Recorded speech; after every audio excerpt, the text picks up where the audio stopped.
Hello everyone, very good morning. कैसे हैं आप सब? उम्मीद करती हूँ कि आप लोग बेहतर होंगे और आपकी स्टडी काफ़ी अच्छी चल रही होगी। आज है 30 नवंबर 2023 और आज के इस वीडियो में हम करंट अफेयर्स के जो भी इंपॉर्टेंट क्वेश्चंस हैं उनको डिस्कस करेंगे, जो कि आपके कॉम्पिटिटिव एग्जाम्स में आपको बहुत ज़्यादा हेल्प करेंगे। गाइस, ये जो हमारी करंट अफेयर्स की डेली एमसीक्यू सीरीज़ है वो आपके कॉम्पिटिटिव एग्जाम्स के लिए बहुत ज़्यादा हेल्पफुल रहने वाली है, इसलिए इन क्वेश्चंस को ज़रूर डेली बेसिस पर प्रैक्टिस करते रहिएगा।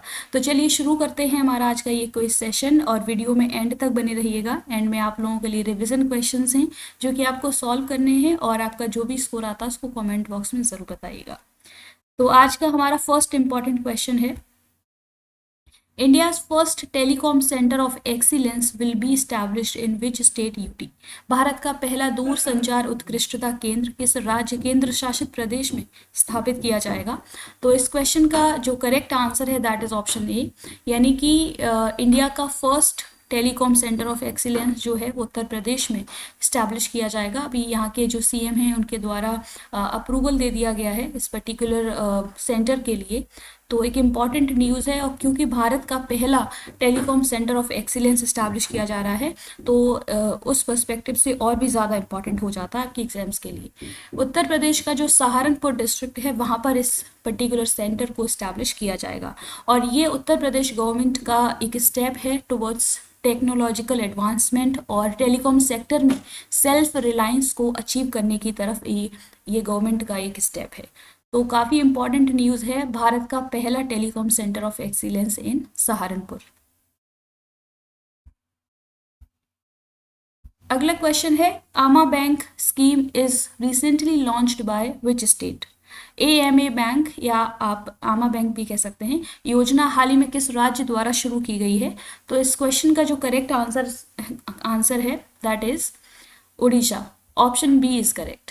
अभी हाल ही में उड़ीसा की गवर्नमेंट ने एक स्कीम लॉन्च की है जिसका नाम है एएमए बैंक स्कीम, और इसमें क्या किया जाएगा कि जो ग्राम पंचायत हैं, ग्राम पंचायत लेवल पर बैंकिंग सर्विसेज को प्रोवाइड करना इस पर्टिकुलर स्कीम का ऑब्जेक्टिव है, और जो भी रूरल एरियाज़ में फाइनेंशियल एक्सेसिबिलिटी गैप है उसको ब्रिज करना।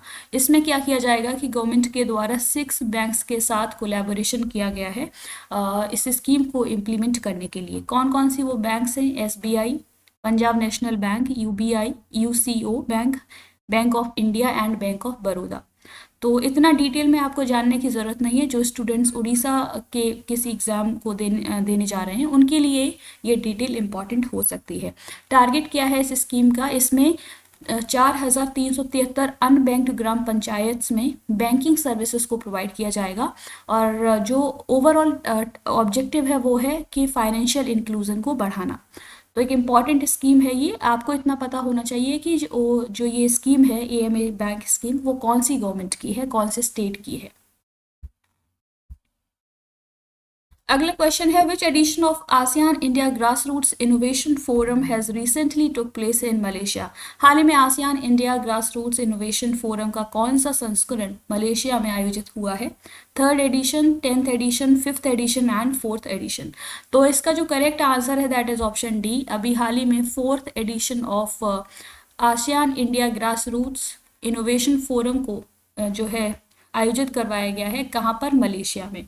तो एक इम्पॉर्टेंट न्यूज़ है, और इसमें क्या है कि जो 10 आसियान मेंबर स्टेट्स हैं उनके बीच में और इंडिया के बीच में साइंस, टेक्नोलॉजी एंड इनोवेशन में जो रिलेशंस हैं उनको स्ट्रेंथन किया जाएगा। इसमें 200 रिप्रेजेंटेटिव्स मतलब उन्होंने पार्टिसिपेट किया है, और इसको आयोजित करवाया जा चुका है 28 नवंबर 2023 को। अगला क्वेश्चन है, which city will be the host of the upcoming edition of military literature festival in 2024? 2024 में मिलिट्री लिटरेचर फेस्टिवल के आगामी संस्करण का मेजबान कौन सा शहर होगा? अमृतसर, सूरत, चंडीगढ़ एंड कोलकाता। तो इस क्वेश्चन का जो करेक्ट आंसर है दैट इज ऑप्शन ए।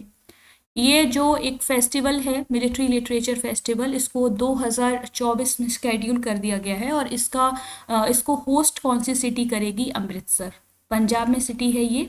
तो एक इम्पॉर्टेंट न्यूज़ है, इसके बारे में आपको आइडिया होना चाहिए।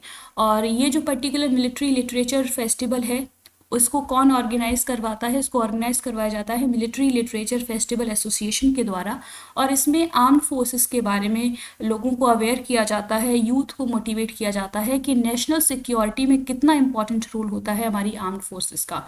तो इसी से संबंधित है ये मिलिट्री लिटरेचर फेस्टिवल।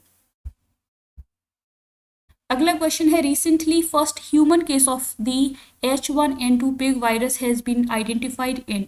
हाल ही में H1N2 पिग वायरस के पहले मानव मामले की पहचान कहाँ की गई है?